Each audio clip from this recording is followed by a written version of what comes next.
ఏమైంది అంత డల్ గా ఉన్నావు? షాపింగ్ చేయడానికి షాపింగ్ మాల్కి వెళ్ళానండి. షాపింగ్ చేయలేదా? చాలా షాపింగ్ చేశానండి. మరెందుకు అంత డల్ గా ఉన్నావు? సెల్ఫీలు అయితే దిగాను గానీ కొన్న సామాన్లు అక్కడే మర్చిపోయానండి.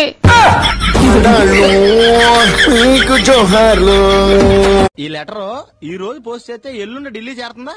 ఎల్లుండి ఢిల్లీకి ఖచ్చితంగా చేరుతుంది. కావాలంటే రాజస్థాన్. అస్సలు చేరదు, ఎందుకంటే నేను దీని మీద బొంబాయి అడ్రస్. రాధా, ఉట్టికెగరలేనమ్మా ఆకాశానికి ఎలా ఎగిరిందా అని ఆశ్చర్యపోతున్నావా ఏమిటి? నీ బంగ్లా నేను కొంటానని అనుకోలేదు కదా నువ్వు. ఓడలు బళ్ళు, బళ్ళు ఓడలు అవటం అంటే ఇదేనట. నా వైభోగం చూసిపోదాం అని వచ్చావా ఏమిటి? లేదు, పనివాళ్లు అన్ని సామాన్లు తీసుకెళ్లారు. మా వారి ఫోటో మాత్రం ఉంది, అది స్వయంగా తీసుకెళ్దామని వచ్చాను. మీనా, ఉన్నదానిలో తృప్తిగా బ్రతుకోని నీతులు చెప్పావుగా. ఇప్పుడు ఉన్నదాన్నే అయ్యాను. ఇప్పుడు నీకంటే నేనే గొప్పదానని ఒప్పుకుంటావా? ఒప్పుకోను. ఎందువల్ల?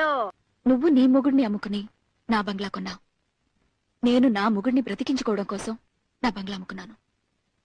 నువ్వు నాకంటే ఎప్పుడూ పేదదానివే. ఏంటి? ఏంటే?